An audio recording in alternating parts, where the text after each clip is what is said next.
कैसे हो प्यारे बच्चों। मैं हूं निखिल और आप देख रहे हैं श्री राम ऑनलाइन क्लासेस। तो प्यारे बच्चों, हमारा जो लास्ट एपिसोड था वो न्यूमेरिकल्स का था। उसमें मैंने आपको क्वथनांकमय यूनियन, हिमांकमय अवनमन, इन सब पे न्यूमेरिकल करवा दिए थे और आपने प्रैक्टिस भी की होगी। चलिए आज अब अगले टॉपिक की तरफ बढ़ते हैं। हमारा अगला जो अणुसंख्यक गुणधर्म है वो है परासरण दाब। तो चलिए आज का लेक्चर हमारा परासरण दाब पे रहने वाला है कि परासरण दाब क्या होता है और क्या इसका पूरा डिटेल है। चलिए परासरण दाब समझने से पहले हमें एक वर्ड पे बात करनी होगी, वो वर्ड है विसरण। देखिएगा, विसरण आप बहुत ही अच्छे से जानते हैं, विसरण को कोई बड़ी बात नहीं है। विसरण क्या होता है इसको समझना। देखिएगा, चलिए एग्जाम्पल से समझते हैं। आप अपने पूजा घर में अगरबत्ती जलाते हैं, तो अगरबत्ती पूजा घर में जल रही होती है, लेकिन उसकी जो खुशबू है वो सारे कमरे में आ रही होती है, या जहां भी आपने अगरबत्ती जलाई है अगरबत्ती वहां से पूरे कमरे में फैल जाती है और खुशबू दूर दूर तक आने लगती है। तो यही है विसरण की पूजा घर में जो अगरबत्ती थी वहां उसकी सांद्रता ज्यादा थी, लेकिन उसकी सांद्रता, उसकी खुशबू है वो पूरे कमरे में क्या हो गई, फैल गई। मतलब अधिक सांद्रता से वो खुशबू है वो कम सांद्रता की तरफ चली गई। इसी को क्या कहते हैं हम, विसरण कहते हैं। दूसरा एग्जांपल आप ये भी देख सकते हैं, डिओड्रेंट देखा होगा आपने। अब डिओड्रेंट को किसी एक जगह ट्रिप करते हैं, है ना, तो वो खुशबू उतनी जगह में नहीं रहती है। उसकी खुशबू है उस गैस के जो मॉलिक्यूल्स हैं, उस गैस के जो अणु हैं, वो सारी जगह सारे कमरे में फैल जाते हैं और खुशबू सारे कमरे में आने लगती है। उस गैस के अणु अधिक सांद्रता से कम सांद्रता की ओर जाने लगते हैं। इसी को क्या कहते हैं हम, विसरण कहते हैं। तो विसरण कुछ नहीं है, किसी पदार्थ का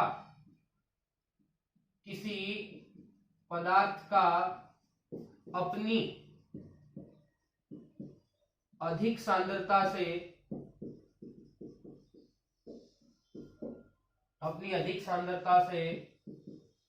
कम सांद्रता की ओर गमन,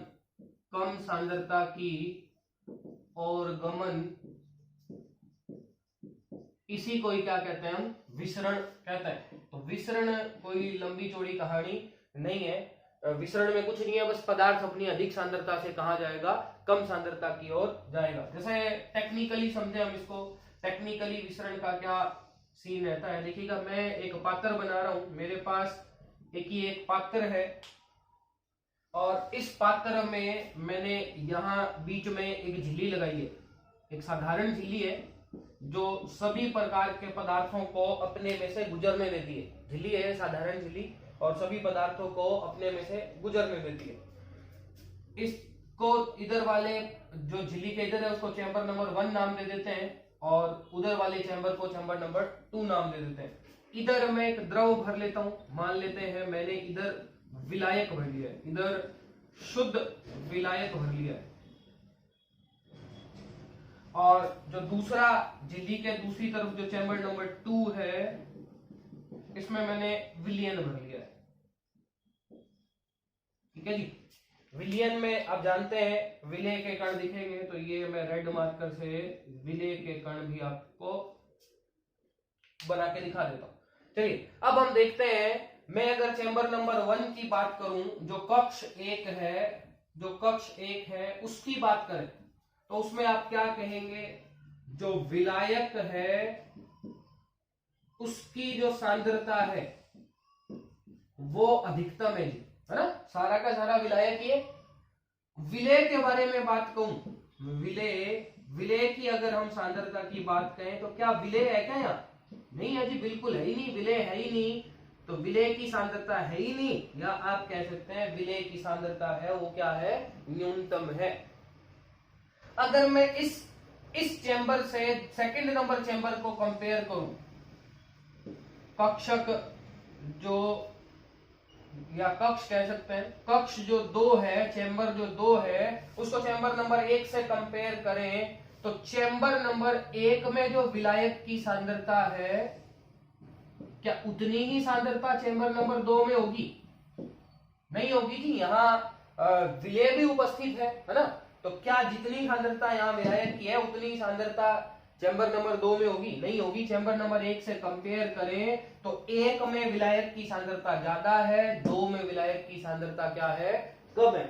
सेम वही विलेय की सांद्रता की बात करूं मैं, अगर आप विलेय की सांद्रता की बात करते हैं तो यहां देखें, यहां विलेय की सांद्रता थी नहीं, नगण्य थी, लेकिन यहां विलेय की सांद्रता है। मतलब अगर इन दोनों को कंपेयर करें तो यहाँ विलेय कम है और यहाँ विलेय ज्यादा है। कम क्या है ही नहीं है विलेय, है ना। तो विलेय ज्यादा किसमें है, यहाँ है ना।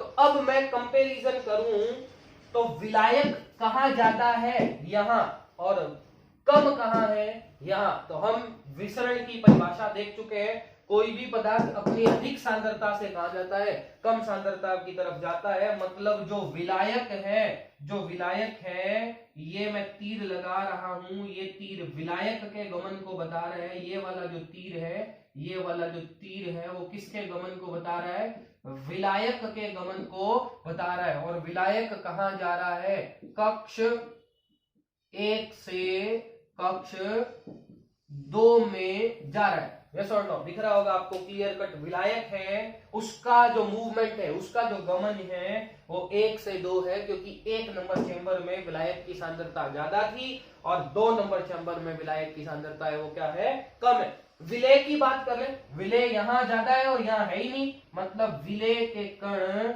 जो है वो कहां से कहां आने वाले हैं, विलेय के कण है वो, ये जो तीर है वो विलेय के कणों को दिखा रहा है। मतलब विलेय कहां से कहां आएगा, विलेय है वो कहां से कहां आएगा, जो चेंबर नंबर 2 है उससे कहां आएगा, चेंबर नंबर 1 में आएगा, है ना।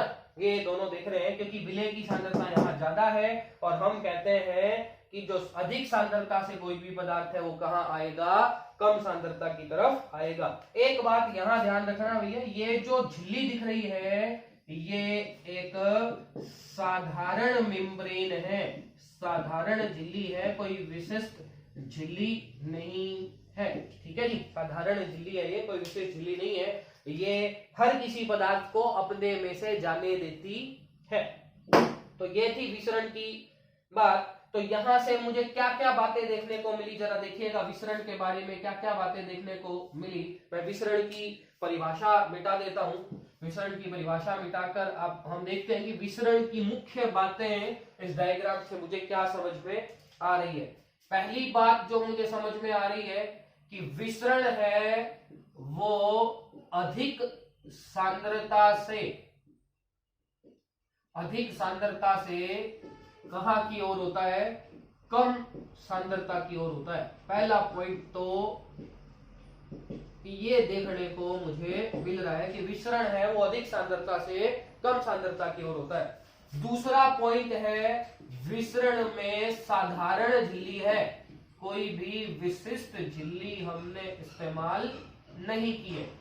तीसरा जो पॉइंट आपको दिखाई दे रहा है वो ये दिखाई दे रहा है कि विसरण में विलेय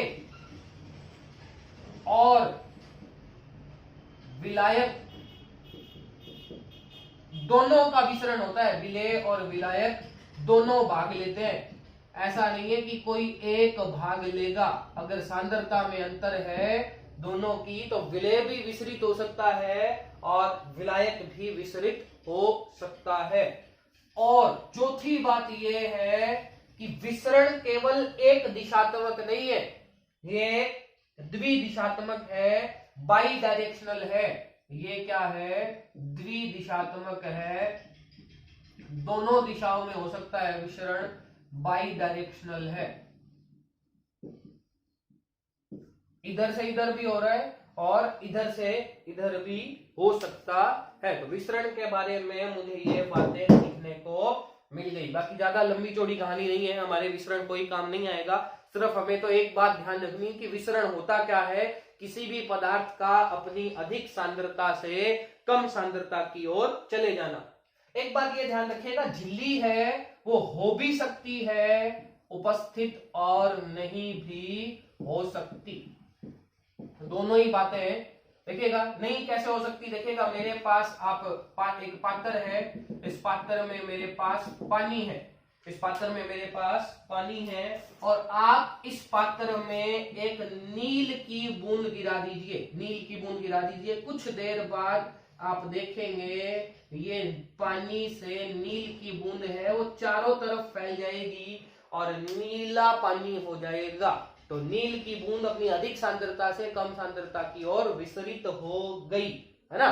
तो यहाँ कोई झिल्ली नहीं है, कोई झिल्ली की जरूरत यहाँ नहीं पड़ी, है ना। तो झिल्ली हो भी सकती है, नहीं भी हो सकती, कोई बड़ी बात नहीं है। तो प्यारे बच्चों ये कंप्लीट आपके पास था मिश्रण, जिसमें कोई भी पदार्थ अपनी अधिक सांद्रता से कहां जा रहा है, अपनी कम सांद्रता की ओर जा रहा है। चलिए आगे बात करते हैं। अब परासरण दाब समझना है हमें, तो हमें सबसे पहले परासरण का मतलब समझना होना चाहिए। दाब का मतलब तो आपको पता ही है, छोटी क्लासों में पढ़ के आ चुके हो। दाब क्या होता है, फीलिंग ले सकते हो, कोई बड़ी बात नहीं है ना। दाब की फीलिंग आती है तो कोई समस्या वाला काम नहीं है, दाब बहुत जगह लगता है। तो सबसे पहले हम परासरण समझेंगे कि परासरण आखिर क्या चीज है। बात हमें परासरण पे करनी है कि परासरण आखिर क्या चीज है, परासरण क्या होता है, क्या परासरण का पूरा सिस्टम है, ये देखते हैं। ठीक है, परासरण को भी समझने के लिए कोई ज्यादा बड़े दिमाग की आवश्यकता नहीं है, छोटे से दिमाग से चल जाएगा परासरण का काम। देखिए आप क्या कीजिए, आप रात को सोते वक्त एक गिलास पानी लीजिए, कांच का गिलास लेना, उसमें पानी डाल लेना और उस एक गिलास पानी में आप एक अंगूर डाल दीजिए और सो जाइए। इतना सा काम करना है और सो जाना है। सुबह आप उठकर देखेंगे अंगूर है वो फूल गया है। अंगूर क्या हो गया है, फूल गया है। कारण क्या था, रात को जैसे ही आपने गिलास पानी में अंगूर डाला तो वो पानी अंगूर के अंदर चला गया और अंदर जाने के कारण अंगूर फूल गया। बस यही क्रिया है, वो क्या है, परासरण है। इसी क्रिया को परासरण कहते हैं। इसको टेक्निकली समझते हैं, देखिएगा क्या है, टेक्निकली समझना है मुझे परासरण की क्रिया को। देखिएगा मेरे पास वही ये पात्र ले लिया है और इस पात्र में हम लगाते हैं झिल्ली। पिछली बार भी हमने झिल्ली लगाई थी, अब भी इस पात्र में झिल्ली लगा देते हैं। लेकिन पिछली बार जो झिल्ली थी वो सामान्य झिल्ली थी, लेकिन अब की बार यहाँ सामान्य झिल्ली नहीं है। इसको कहते हैं हम अर्ध पारगम्य झिल्ली। अर्ध पारगम्य झिल्ली इंग्लिश में कहते हैं सेमी परमिएबल मेम्ब्रेन। मैं बार बार अर्ध पारगम्य नहीं लिखूंगा, मैं सीधा एसपीएम लिखूंगा, आप समझ जाएंगे। इसी को क्या कहते हैं, अर्ध पारगम्य झिल्ली, सेमी परमिएबल मेम्ब्रेन। देखिएगा सेमी परमिएबल मेम्ब्रेन के बारे में बात करते हैं। क्या होती है सेमी परमिएबल मेम्ब्रेन, यहाँ सेमी परमिएबल मेम्ब्रेन के बारे में बात कर रहा हूं मैं। अर्ध पारगम्य झिल्ली क्या होती है, नाम से क्लियर है। अर्ध पारगम्य, अर्ध मतलब आधी, पारगम्य मतलब पारदर्शिता, कि ये आधे ही पदार्थों को अपने अंदर से गुजरने देती है और आधे पदार्थों को गुजरने नहीं देती। तो वो आधे पदार्थ कौन से हैं, वो आधे पदार्थ हैं, वो आधे अणु हैं किसके, विलायक के। विलायक को तो ये अंदर से गुजरने देती है, खुद के अंदर से गुजरने देती है, जबकि विलय की ये दुश्मन है ना। विलय की दुश्मन है, वो नाग नागिन वाला काम है ना। तो विलय की ये क्या है, दुश्मन है और विलय को गुजरने नहीं देती। कारण क्या है जी, विलय को गुजरने क्यों नहीं देती।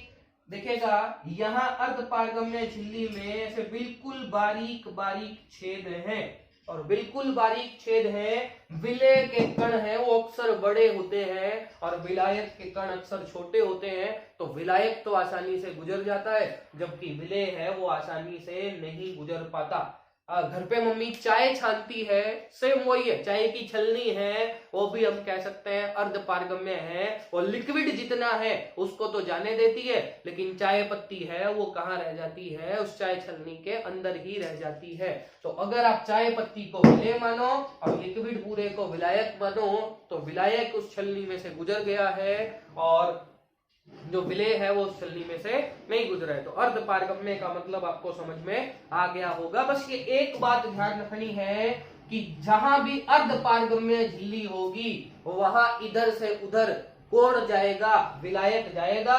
विलय को आप इधर से उधर नहीं भेज सकते। अगर आपने भेज दिया तो फिर जानते हैं अर्धपारगम्य झिल्ली आपका मर्डर भी कर सकती है ना। दुश्मन है विलय की, तो तुम भेजोगे तो फिर दुश्मनी तुम्हारे साथ हो जाएगी। तो चलिए किसको भेजना है, केवल और केवल है वो विलायक के अणुओं को भेजना है। नेचुरल जो प्राकृतिक अर्धपारगम्य झिल्ली है उसके बारे में बात कर लेते हैं। जैसे जंतु झिल्ली, जितनी भी एनिमल मेम्ब्रेन है, जंतु झिल्ली है ना, सुअर का ब्लैडर हो सकता है, आपकी जो त्वचा है, आपकी त्वचा के नीचे की स्किन को कहते हैं डर्मिस, उस डर्मिस से भी झिल्ली बनाई जा सकती है, वो भी अर्धपारगम्य झिल्ली। जितनी भी वेजिटेबल्स है ना, जितने भी फल और सब्जियां हैं उनमें भी क्या पाई जाती है, अर्धपारगम्य झिल्ली पाई जाती है। जैसे अंगूर था है ना, अंगूर के चारों तरफ अर्धपारगम्य झिल्ली है और उससे होकर पानी गुजर गया है गिलास से अंगूर के अंदर। तो जंतु झिल्ली, फल सब्जियां या पर्चमेंट, एक पर्चमेंट मेम्ब्रेन भी होती है, वो प्राकृतिक अर्धपारगम्य झिल्ली है। जबकि मैं बात करूं सिंथेटिक, जो आर्टिफिशियल है ना, जो मैन मेडेड है, बनाई गई है लेबोरेटरी में, वो देखिएगा कौन कौन सी है। एक तो है सेलोफेन, ठीक है जी, ये सेलोफेन है, वो सिंथेटिक अर्धपारगम्य झिल्ली है। दूसरी मैं बात करूं सेलुलोज एसीटेट, सेलुलोज एसीटेट से बनी झिल्ली है, वो अर्धपारगम्य झिल्ली है। या मैं एक कोऑर्डिनेशन कंपाउंड देखिएगा, एक संकुल यौगिक है कॉपर फेरोसाइनाइड, इसका नाम है कॉपर फेरोसाइनाइड। इससे भी क्या बनाई जाती है, जो है कृत्रिम अर्धपारगम्य झिल्ली, आर्टिफिशियल कह सकते हो, सिंथेटिक कह सकते हो, अर्धपारगम्य झिल्ली बनाई जाती है। तो अर्धपारगम्य झिल्ली के बारे में कोई लंबी चौड़ी रामकथा नहीं याद रखनी है, सिर्फ एक ही जो काम की बात है वो याद रखनी है कि सिर्फ विलायक के अणु है वो गुजर पाएंगे और विलय के अणुओं को ये अपने अंदर से गुजरने नहीं देती। बस इतनी सी बात याद रखनी है अर्धपारगम्य के बारे में, बाकी कोई लंबी चौड़ी कहानी नहीं है। चलिए अब देखते हैं, वही हमारे पास तीन देखिएगा, वही पिछले वाला डायग्राम ही बना लेता हूं मैं, कोई इशू वाला काम नहीं। ये मेरे पास था विलायक, ठीक है जी, और ये मेरे पास है विलियन, ये मेरे पास क्या है, विलियन। वैसे लॉकडाउन का टाइम चल रहा है ना, विलियन एक ही विलियन दिमाग में आता है कईयों के, तो है ना, जो शाम को लगता है थोड़ा पैग शैग लगा लेते हैं, एक ही विलियन याद आता है ना, और कोई विलियन ही याद नहीं आता। बड़े टाइम के बाद विलियन मिलने लगा है ना, तो उसी की याद आती रहती है कईयों को। तो बड़े टाइम से बंद था विलियन, है ना, तो वो वाला विलियन नहीं है भाई, कहीं उसके विलियन में भरोसे रह जाओ और पढ़ो ही ना, वीडियो ही ना देखो। मेहनत कर रहा हूं मैं, वीडियो देखा करो रोज, ठीक है। तो ये मैंने भर लिया है विलियन। विलियन में जानते हैं विलायक के कण होंगे, नो डाउट, विलायक ये बढ़िया विलायक, विलायक नहीं सॉरी विलय के कण होंगे, ये बढ़िया विलायक आपको रेड डॉट से दिखाई दे रहे हैं। अब बीच में अर्धपारगम्य झिल्ली लगी है। हमने देखा था अभी इस डायग्राम में विलायक की सांद्रता यहां ज्यादा थी और विलय की सांद्रता यहां ज्यादा थी, यस और नो, अभी थोड़ी देर पहले देख चुका हूं। तो अब पिछले डायग्राम में तो विलायक है वो इधर से इधर जा रहा था, जो विलायक है वो इधर से इधर है वो जा रहा था, और विलय है वो इधर से इधर आ रहा था। लेकिन अब की बार बीच में कौन बैठा है, विलय का दुश्मन बैठा है। क्या वो विलय को इधर से इधर आने देगा? बिल्कुल नहीं आने देगा। यहां सिर्फ और सिर्फ कौन अपनी अधिक सांद्रता से कम सांद्रता की तरफ जाएगा? सिर्फ और सिर्फ विलायक के अणु हैं वो अपनी अधिक सांद्रता से कहां जाएंगे? कम सांद्रता की ओर जाएंगे। और किस से जाएंगे? किसको गुजर के जाएंगे? अर्धपारगम्य झिल्ली को गुजर कर वो जाएंगे। इसी को ही कहते हैं हम परासरण, है ना। देखिएगा, इसको अंगूर वाले एग्जाम्पल से कोरिलेट कर लेते हैं। अंगूर वाले एग्जाम्पल से कोरिलेट करते हैं। ये आपके पास गिलास था, है ना, गिलास के अंदर ये भरा है आपके पास पानी, और पानी के अंदर ये है कौन? अंगूर। पानी के अंदर ये है अंगूर। अंगूर में जो है ग्रेप शुगर होती है ना, शर्करा होती है, ग्रेप शर्करा। अंगूर में मीठी शर्करा होती है अंदर, और बाहर आपको कौन दिखाई दे रहा है? पानी दिखाई दे रहा है। तो हम देख रहे हैं ये जो पानी है वो बाहर से अंगूर के अंदर जा रहा है। पानी के अणु है वो बाहर से कहां जा रहे हैं? अंगूर के अंदर। तो ये रहा बाहर वाला पानी, ये रहा अंगूर को मैंने कट लगा लिया, आधा अंगूर देखो, इतना छोटा सा हिस्सा देखो। तो अंगूर के बाहर क्या है? अर्धपारगम्य झिल्ली है। ये रही अंगूर के बाहर क्या है?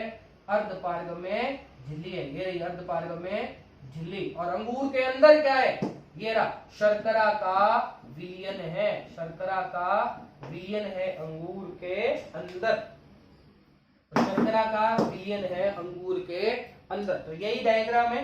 तो पानी बाहर से कांच के गिलास के बाहर, जो कांच के गिलास में जो पानी है वो बाहर से कहां चला गया है? अंगूर के अंदर चला गया है। इसी को हम क्या कहते हैं? परासरण कहते हैं। तो परासरण की अगर आपको परिभाषा लिखनी हो तो क्या लिखोगे परिभाषा प्यारे बच्चों? देखिए यहां से देखते हैं क्या लिखेंगे परिभाषा, कि विलायक के अणुओं का, विलायक के अणुओं का अपनी अधिक सांद्रता से, अपनी अधिक सांद्रता से अपनी कम सांद्रता की ओर, सांद्रता की ओर अर्ध पारगम्य झिल्ली से गमन परासरण कहलाता है। ये सुन लो, समझ में आया होगा ना आपको? कुछ नहीं है सर, इसको शब्दों में लिख दिया है कि विलायक का अपनी अधिक सांद्रता से अपनी कम सांद्रता की ओर अर्धपारगम्य झिल्ली से जो गमन है उसी को हम क्या कह देते हैं? परासरण कह देते हैं, ओस्मोसिस कह देते हैं। कुछ नहीं है, सिंपल सा काम है, बस शब्दों को समझना है, उनकी भावनाओं को समझना है कि वो क्या कह रहे हैं। बस कोई क्लास वाली भावना को मत समझ लेना वरना जूते पड़ेंगे।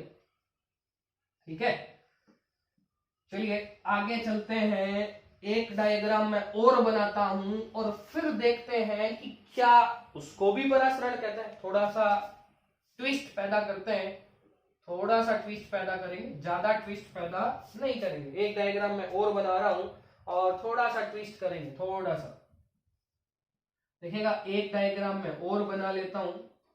डायग्राम कम ही सुंदर बनते हैं, ज्यादा मेरे से डेंटिंग पेंटिंग की आवश्यकता जो है, एक्सपेक्टेशंस हैं वो न करें। अपनी जो आशाएं हैं उनको कंट्रोल में रखें। तो ये सेम ही डायग्राम है, वही मेरे पास ये एसपीएम है, लेकिन अब की बार मैं दोनों तरफ है वो विलियन भर रहा हूं। इधर भी विलियन भरूंगा और इधर भी क्या भरूंगा? विलियन भरूंगा। ये भी मेरे पास विलियन है और ये भी मेरे पास विलियन है। इसको चैम्बर नंबर 1, इसको चैम्बर नंबर 2। ये विलियन है, इसमें लाल रंग के विलेय हैं और ये जो विलियन है इसमें आपके पास नीले रंग के विलेय हैं। ठीक है जी, विलेय बढ़िया दिख रहे हैं। तो आपको क्लियर कट दिख रहा है कि यहाँ विलेय की सांद्रता कम है और यहाँ विलेय की सांद्रता ज्यादा है। जहां विलेय की सांद्रता ज्यादा है ना, वो सांद्र विलयन है। मतलब सांद्रता को मैं C से लिखूं तो C1 है वो बड़ी होगी किससे? C2 से। क्लियर दिख रहा है जी? विलयन पहले की सांद्रता ज्यादा है और विलयन दूसरे की सांद्रता है वो क्या है? कम है ना। यहां लिखूं ये देखिएगा, ये चैम्बर नंबर 1 की बात, ये चैम्बर नंबर 2 की बात। विलय की समय ज्यादा है विलय किस में ज्यादा है? चैम्बर नंबर 1 में।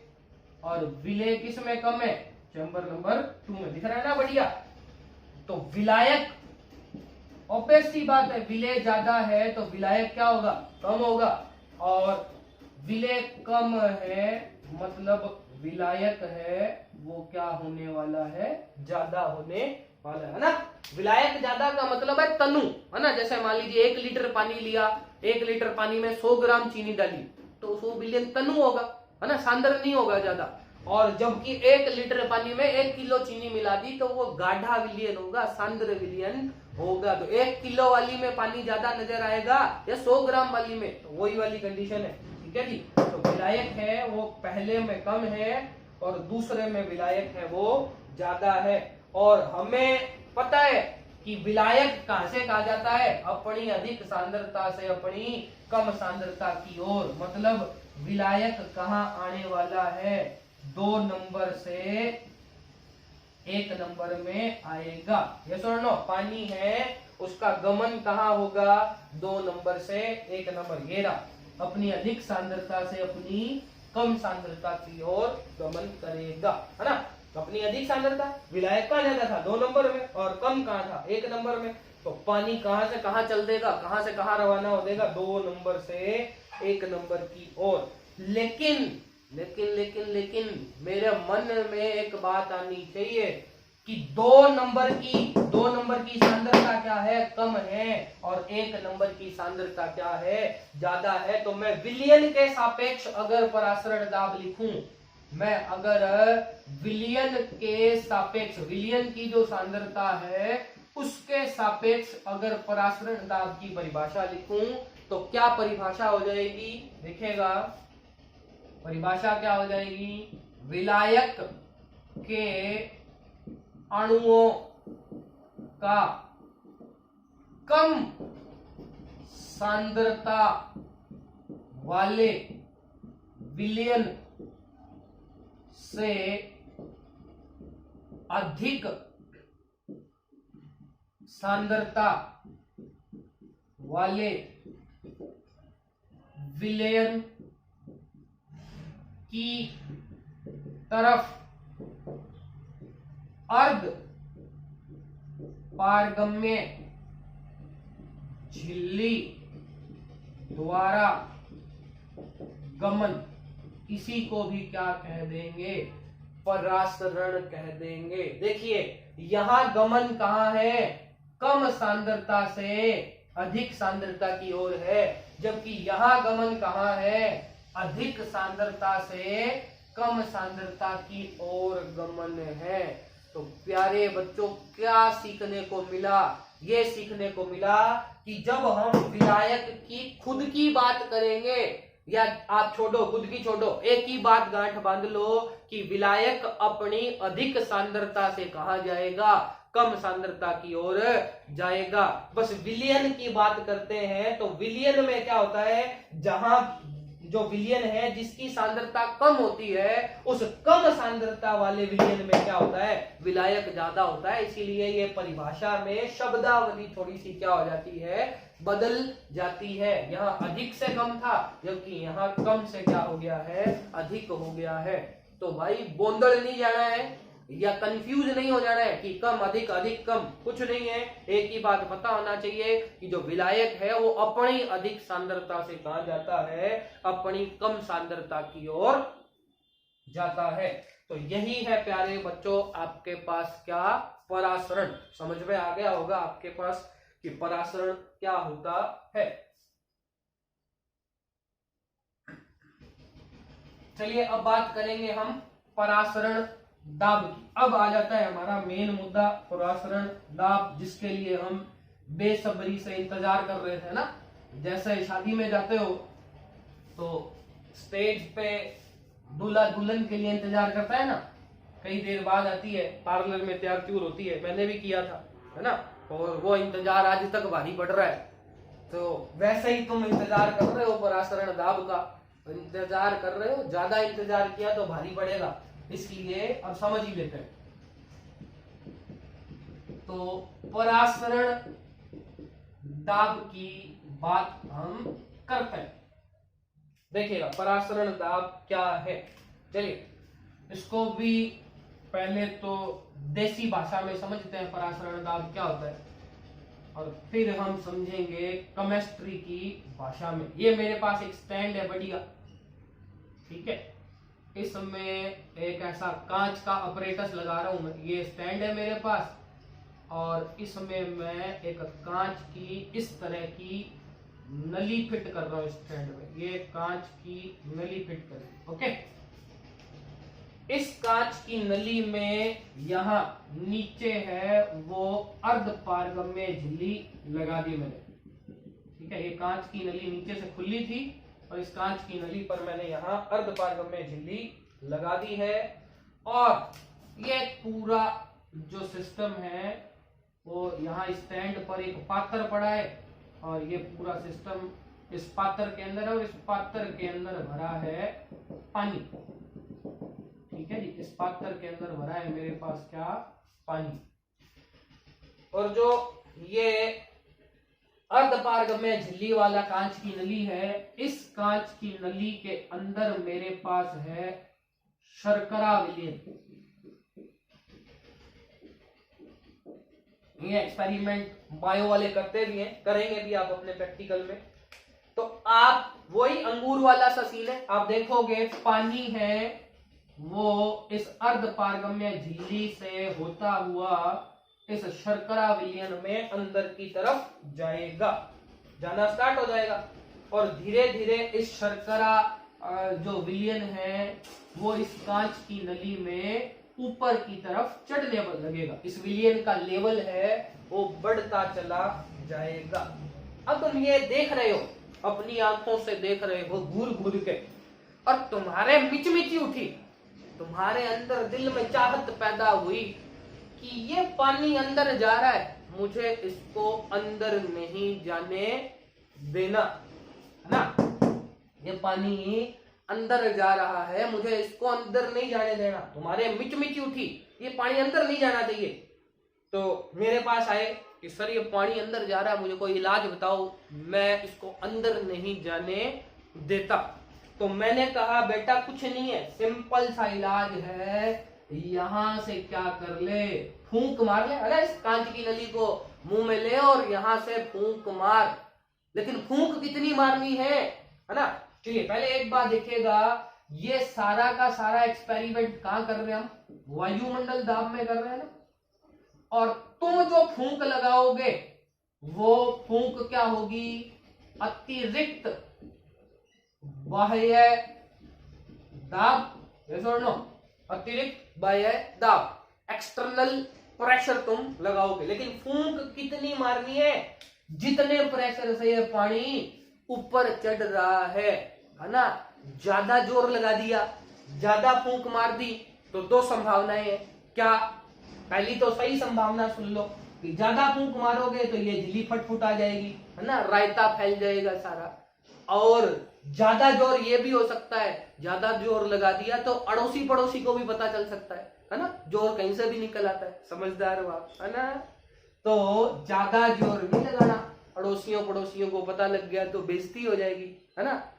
तो कम जोर लगाना है। कितना जोर लगाना है, जितने प्रेशर से ये पानी ऊपर चढ़ रहा है उतना ही दाब से अगर आपने फूंक मार दी और फूंक मारे रखी तो क्या पानी ऊपर आएगा, बिल्कुल नहीं आएगा।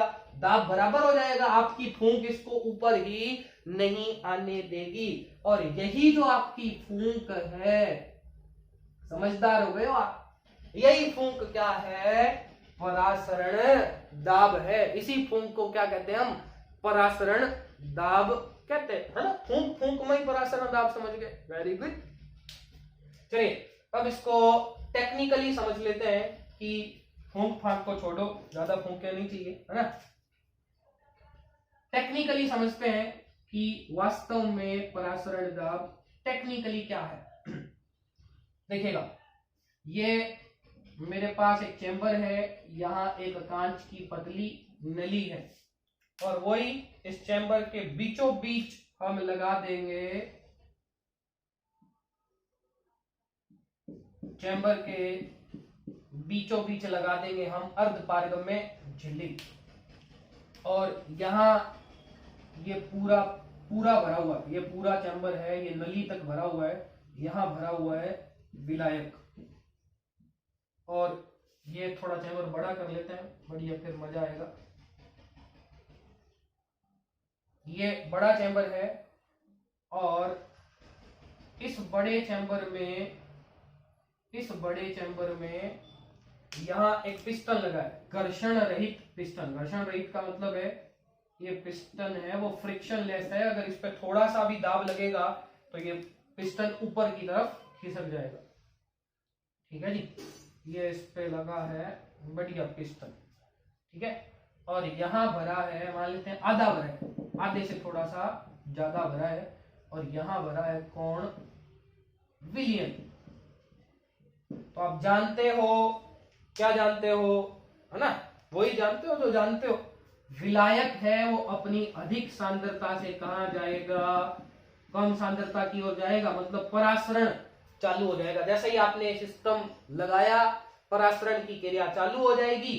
इस नली से इस विलायक का स्तर नीचे गिरता चला जाएगा, तो हम आसानी से पहचान सकते हैं कि परासरण हो रहा है। जैसे जैसे ये पानी इधर आएगा, इस विलियन का लेवल बढ़ेगा, और ये विलियन है वो इस पिस्टन पर दाब लगाएगा, और दाब लगाएगा, पिस्टन घर्षण रहित है तो पिस्टन ऊपर उठना चाहेगा। अपनी बात समझ में आ गई होगी कि विलायक के अणु इधर आएंगे, इस विलियन का लेवल बढ़ेगा, विलियन का लेवल बढ़ेगा तो पिस्टन है वो ऊपर की तरफ खिसकेगा, और पिस्टन अगर ऊपर की तरफ खिसकेगा तो इस पिस्टन पर प्रेशर लगेगा और पिस्टन ऊपर खिसकना चालू हो जाएगा।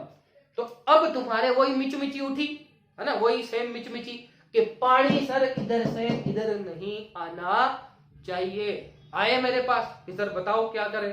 तो मैंने कहा कुछ नहीं करना भाई, इस पिस्टन पर दाब लगा।